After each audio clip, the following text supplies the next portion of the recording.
Bajrangbali Dubai में भी मिले? हाँ हाँ, मस्कट गए, ओमान गए, वहाँ भी मिले, दुबई में भी मिले। और दुबई में वहाँ के एक कल्चरल मिनिस्टर हैं शेख नयान, हम उनको भी मिले।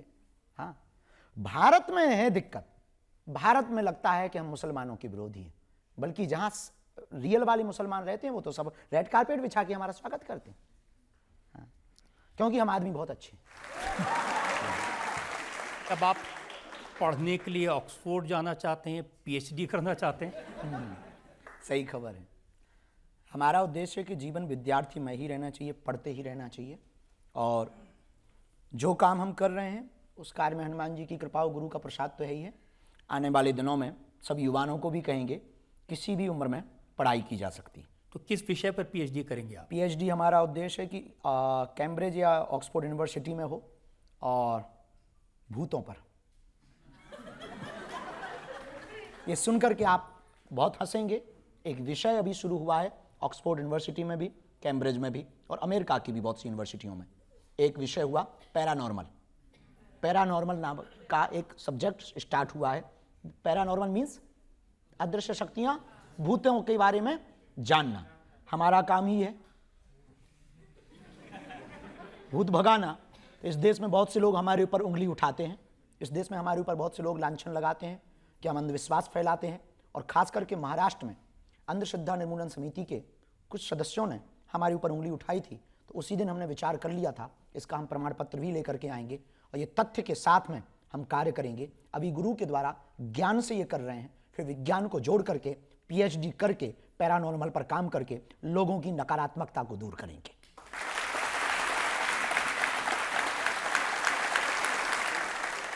देखिए, आजकल बहुत सारे लोग ये जब आपकी विदेश यात्राएं देखते हैं, आपकी ये गाड़ियां देखते हैं, लोग कहते हैं ये अब ये अमीरों के गुरु हो गए हैं, गरीबों से नाता टूट गया इनका। वाह, गरीबों से नाता तोड़ेंगे तो जी नहीं पाएंगे, क्योंकि हमारी जिंदगी गरीबी थी, आज भी वही है, कल भी वही है। जब तक जिएंगे जैसे कल थे वैसे ही रहेंगे।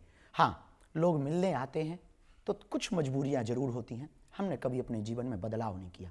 आज भी उन्हीं बेटियों का विवाह करवाते जिनके माता पिता नहीं है और जो दीनहीन है। आज भी भंडारा, कोई व्यक्ति भूखा ना जाए। आज भी बागेश्वर धाम पर रहते हैं, 18-18 घंटे जागते हैं, एक एक व्यक्ति को मिलते हैं। भीड़ बहुत हो गई तो ज़्यादा को नहीं मिल पाते, पर जितनों को भी हम अपनी तरफ से भोजन, एक कई बार भोजन छोड़ देते, पर लोगों की सेवा नहीं छोड़ते। जो कल थे वो आज हैं। बाकी कहने वालों ने तो राम को भी नहीं छोड़ा, हम तो आम हैं, हमें कब छोड़ेंगे। देखिए, अखिलेश यादव की बात सुन रहा था, वो कह रहे थे कि अगर आपको बागेश्वर बाबा की कथा करानी हो तो 50 लाख रुपए खर्च करने पड़ते हैं। गरीब आदमी तो हैसियत ही नहीं है उनसे कथा करवाने की। हम उनको निवेदन करना चाहेंगे आपकी अदालत के माध्यम से कि दक्षिणा हम लेते हैं, इसमें कोई संदेह नहीं, पर जितनी उन्होंने कही है उतनी अभी तक हमें मिली नहीं। उनसे हम कहेंगे कि उनकी श्रद्धा यदि जगे, हमारी कथा करवाएं। हम उनके गांव में जहां वो कहेंगे वहां आएंगे, टेंट भी अपना लाएंगे, साउंड भी अपना लाएंगे, यजमान उनको बनना पड़ेगा, 1 रुपया दक्षिणा नहीं लेंगे और कथा सुना करके जाएंगे। आदिवासियों की कथाएं, आदिवासी क्षेत्रों में जाकर के उनको यजमान बना करके अपने टेंट लगाकर, अपना साउंड लगा करके कथा की। ये इसका गुणगान नहीं उन्होंने आज तक किया।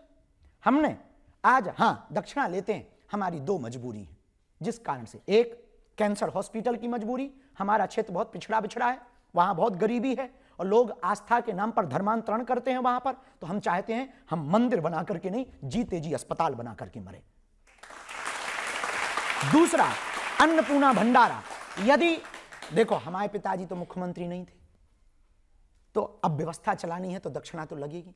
कोई श्रद्धापूर्वक दे देता है तो हम मना नहीं करते, लेकिन यदि कोई इस देश का व्यक्ति इतना अमीर दिल का हो, जिसका जमीर जागे, हमारे कैंसर हॉस्पिटल और हमारे अन्नपूर्णा की सेवा का संकल्प ले ले और वो करने को तैयार हो, हम आपकी अदालत में ताल ठोक करके वो हनुमान जी लेकर के आए हैं। इनकी कसम खाकर कहते हैं जब तक जिएंगे 1 रुपया अपनी जेब में नहीं लेंगे, उसको ही देंगे। बस ये 2 सपने वो पूरे कर देंगे, हमें कोई अपेक्षा नहीं है।